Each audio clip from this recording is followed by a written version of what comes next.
छोटे से जंगल में गोरी कौवी और उसका बेटा जग्गू कौवा रहा करते थे। दोनों माँ बेटे बहुत बड़े चोर थे। वो दोनों हर समय सोचते थे कि मुफ्त में कहीं से भी दाना या फल मिल जाए। वहीं पर पड़ोस में टुनटुनी चिड़िया रहा करती थी। टुनटुनी चिड़िया के पास एक बहुत बड़ा सेब का पेड़ था, क्योंकि टुनटुनी चिड़िया हर समय मेहनत किया करती थी और वो मुफ्त का दाना या फल नहीं ढूंढा करती थी।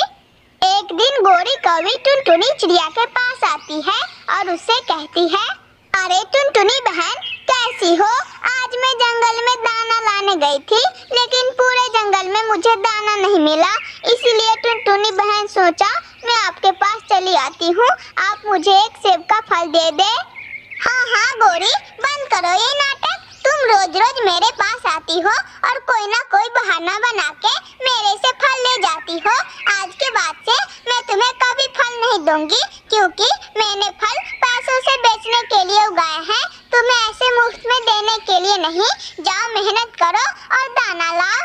अरे टुनटुनी, मैंने तुझसे एक फल क्या मांग लिया, तू तो प्रवचन ही सुनाने लगी। अरे टुनटुनी, तुझे फल देना है या नहीं, साफ साफ बोल दे।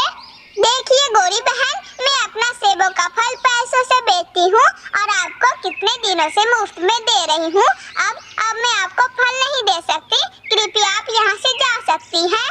अरे छोटी टुनटुनी, तूने मुझे फल देने से मना किया, इसका परिणाम बहुत बुरा होगा, याद रखना।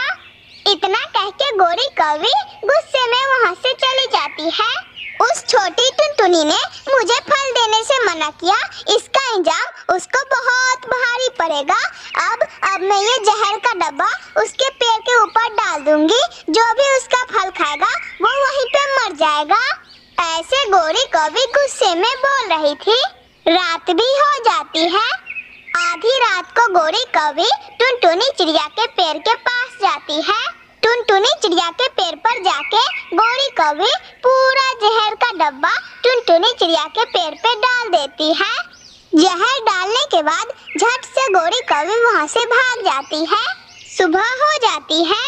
सुबह सवेरे जग्गू कौवा टुनटुनी चिड़िया के पेड़ की ओर से गुजर रहा था। जग्गू कौवा देखता है कि टुनटुनी चिड़िया के पेड़ के पास कोई भी नहीं है और उसका पेड़ पूरा खाली है। अरे वाह, ये तो बहुत अच्छी बात है। टुनटुनी आंटी के पेड़ के पास कोई भी नहीं है।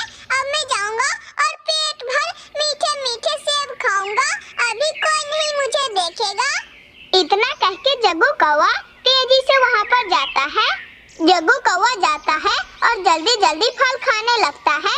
2-4 फल खा के जग्गू कौवा अचानक से नीचे गिर जाता है। जग्गू कौवा जैसे ही नीचे गिरता है, वहीं पर जग्गू कौवा मर जाता है। उसी रास्ते से बंटी कबूतर गुजर रहा था और बंटी कबूतर जग्गू कौवे को देख लेता है और वहाँ पर जाता है। अरे ये क्या, ये तो गोरी कौवी का बेटा जग्गू है, लेकिन ये यहाँ पे मरा पड़ा है। मुझे इसे गोरी कौवी के पास ले जाना चाहिए। इतना कह के बंटी कबूतर जग्गू कौवे को अपने कंधे पे उठा के गोरी कौवी के पास ले जाता है।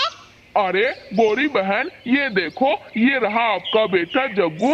ये टुनटुनी चिड़िया का सेब का पेड़ नहीं है, उसके नीचे मरा पड़ा था, मैंने देखा और आपके पास ले आया। ये सुनकर तो गोरी कौवी का होश ही उड़ जाता है, क्योंकि उसने टुनटुनी चिड़िया को मारने के लिए उसके पेड़ पे जहर डाला था, लेकिन वो जहर वाला फल खा के उसका बेटा जग्गू ही मर गया।